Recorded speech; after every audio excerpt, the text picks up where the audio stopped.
Baka sabihin nyo kasi wala ka namang ebidensya. Marami akong ebidensya. Ayoko lang kasi kwento kasi syempre kilala ko yung mga taong to. Friend ko sila sa FB, na akala mo pagka kausap mo sila mabait, no?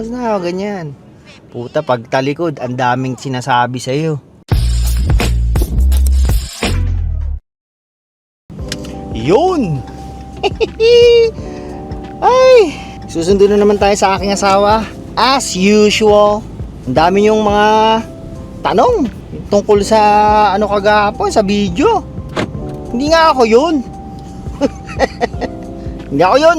Saka ako nga pala, ang weird ng panahon ngayon ng ilang araw ng yung mainit. Nakakapagtaka ang panahon. Ilang araw na yung temperature parang pa-spring na. Hindi mo masasabing spring kasi nagpa-positive siya. Parang pinakamainit nag 6 plus 6 plus 5. Hanap na yan. Yung mga ganyang temperature, mga bandang March, April na yan nagaganyan. Kaya nakakapagtaka ngayon, merong mga ganyan. Last year, naalala ko, buong January, as in malamig.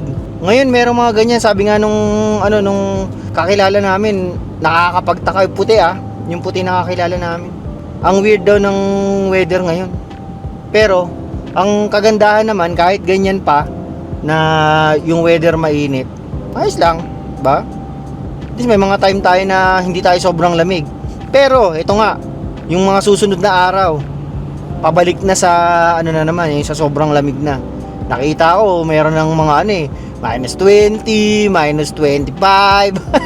Natutuwa lang ako kasi yung mga anak natin, hindi sila mahihirapan maglakad galing sa school. Dito kasi sa sa amin sa Manitoba, hindi basta-basta yung nagka-cancel ng klase. Kasi sa ibang lugar like sa Toronto, pagka nag-minus 10 daw yung yung klima nila, yung temperature nila, bigla hinto na yung klase. Pwede nang hindi pumasok yung mga estudyante. Dinedeclare ng school. Dito, kahit daw parang kahit mag-minus 30 plus pa yan. Walang ihinto sa pag-aaral. Mga tayo, mga Eskimo. Okay, para ng ex-Eskimo Ewan ko ba?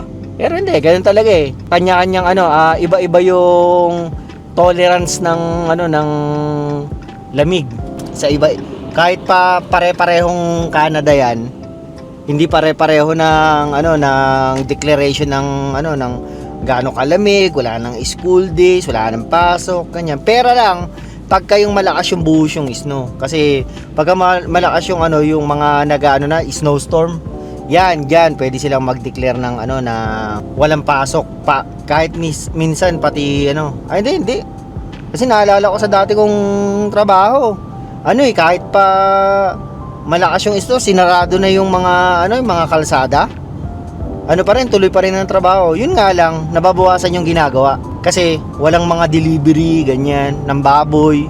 May mga ganong instances. Babawas lang ng ng baboy, ng trabaho. Binabagalan yung linya, yung mga ganyan. Pero, other than that, nga pala, ano ba pwede ko ikwento sa inyo? Kagahapon, juicy na yung ko kagahapon sa inyo, yung kwento ko sa inyo. Kaya, wala na ako ibang makwento Hindi, yun pala. Magsisimula na ako Monday. Ano bang araw ngayon? Friday. Tama, Friday ngayon.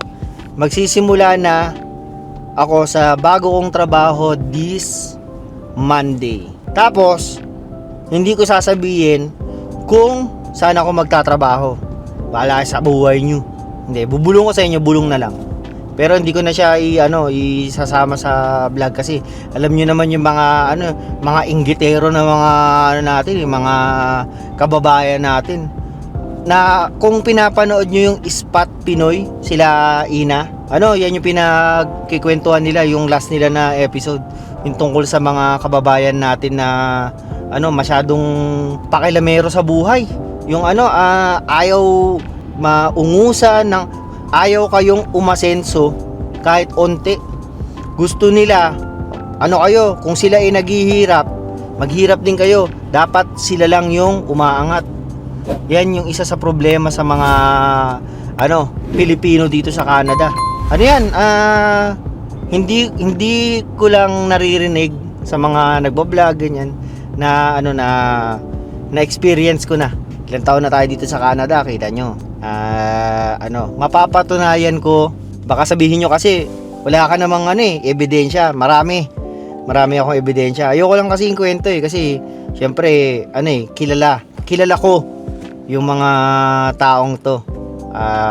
Friend ko sila sa FB, na akala mo pagka kausap mo sila mabait, ganyan. Puta, pagtalikod ang daming sinasabi sa iyo. Ko yan, naririnig ko yan mga yan. Direkta sa sa kaibigan nila through their circle na kaibigan ko din, makakainuman mo ganyan. Doon magsasalita yung kaibigan niya na ganito, may sinasabi sa iyo si ganito, ganyan. Ang pinakaano mo doon, nakakabwisit, di ba? Kasi isipin mo, ang bait sa harapan mo Ang bait, di ba? Tapos pagka nakatalikod pala, ganun yung tingin sa iyo, no? Ano yan? Wala, kupal yan, mga ganun. Samantalang, kung nire-recall ko yung mga times na kasama ko sila, kasama ko sila, sabihin na natin sila. Wala naman akong ginawa na masama sa kanila. Hindi ko alam kung baka na nila ako, parang miscommunication, or baka mali yung pagkakarinig nila, or baka narinig nila sa ibang mga kasama din nila na ganito, ganyan. Yun yung problema ngayon sa mga ganyan. Kaya ngayon, bahala sila. Nakakatawa pa nga dyan, nanonood pa sila ng mga vlog ko. Yeah? At least alam ko na sila, sumusuporta sila kahit nanginginig yung kanilang kalamnan sa galit. Gago ka Brandon boy, may trabaho ka na pala, sisirain namin uli buhay mo. Pero hindi tayo magpapaano ngayon, no? Alam na natin yung mga galawan ng mga yan baka sabihin na naman yung mga may magko-comment dyan, ay nang to ang puta, kala mo may imaginary hater. Hoy, hindi imaginary to. Yung kasi meron kasi yung mga nakikita ko ng mga nagpo-post yung parang ginagawa nila pangkalahatan kasi na merong nagagalit sa akin. Ito talaga kasi meron akong meron tayong resibo. Ang pinakamaganda, sabi ng ng misis ko diyan, pinakamagandang ganti mo sa mga ganyan tao, maging lagi kang maging masaya, gawin mo yung best mo para umangat ka sa buhay. Yan yung pinakakinaasaran nila na na wag kang umangat. Makikita nila ngayon nagsasucess ka, no? Sumakasucess ka na. Yun, dun ngayon sila nagagalit, no? Bakit yan si Brandon boy, na yan? Maangat na yung buhay. Yun mo, maangat, pero maganda yung buhay, masaya yung buhay. Dapat yan manatiling walang trabaho. Lang to, rant lang to na baka sabihin nyo naman meron tayong mga direktang pinapatamaan. Kung nanonood sila, alam nilang sila yun. Sabi nga nung isa kong friend dito sabi niya, sino magagalit sa'yo dito? Diyos ko po, sabi ng asawa ko, maraming galit dyan, kala mo lang wala. Mukhang marami na naman magiging ko dito, parang marami na namang mga magagalit sa video ko na to. Pero yun yung nangyayaring totoo sa mga buhay ng mga nasa ibang bansa, no? Akala mo yung mababait lahat ng mga nasa paligid mo kasi porkit mga Pilipino hindi pare-pareho, parang mas may mga galit pa nga yung mga tao dito kung ikukumpara mo sa iba, sa isa nasa Pilipinas. Hindi ko nga alam kung kung natural na sa atin mga Pilipino yung mga ganitong ugali.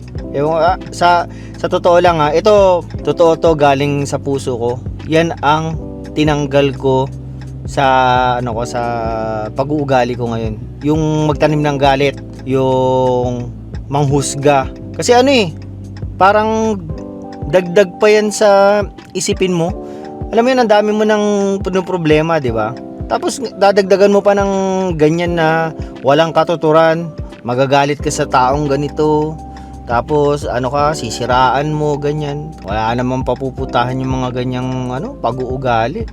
Kaya lagi kong sinasabi sa mga grateful ako na yung mga tropa ko ngayon mababait yan, mga totoong tao. Grateful ako sa mga yan kasi alam mo yun, dinadamayan ka nila pag mayroon kang problema, sila yung nakakaalam kung ano yung mga pinagdadaanan mo. Dati pa man nung dumating pa lang ako rito sa Canada, sinabi ko na sila yung pamilya namin dito. Kumbaga kami lang din talaga yung magtitinginan sa mga pamilya na pamilya. Mas gusto ko yung na lang, maliit na lang yung circle of friends. Hindi naman kailangan malaki. Basta totoo. Yeah. Puta, pandrama ni Brandon Boy ngayon May pinaguhugutan. Pero yun lang. Lang ako kasi hindi lang naman sa akin nangyayari to, yung ganito. Lalo na yung sa katulad ko na gumagawa ng mga ganito, yung mga content. Hindi lahat natutuwa sa iyo. Pero ganoon naman ang nature ng tao Pero thankful pa rin ako. Kahit paano nanonood sila, kahit puro kaalit ang sa kanila, ang nararamdaman nila. Malapit na tayo sa opisina ng aking misis. Nakakalimutan niya na naman yung kanya cellphone. Palagi niyang nakakalimutan cellphone niya. Pero yun lang muna yung natin, kwento ko sa inyo. Hindi naman natin mapiplease lahat ng tao kahit pasabihin natin nandito tayo sa isang lugar. Ang mga Pilipino ay Pilipino pa rin kahit saan mo mapunta. Kahit saan mapunta, dala-dala pa rin nila ang kanilang pag-uugaling Pilipino. Not in a good way. No? Yun lang.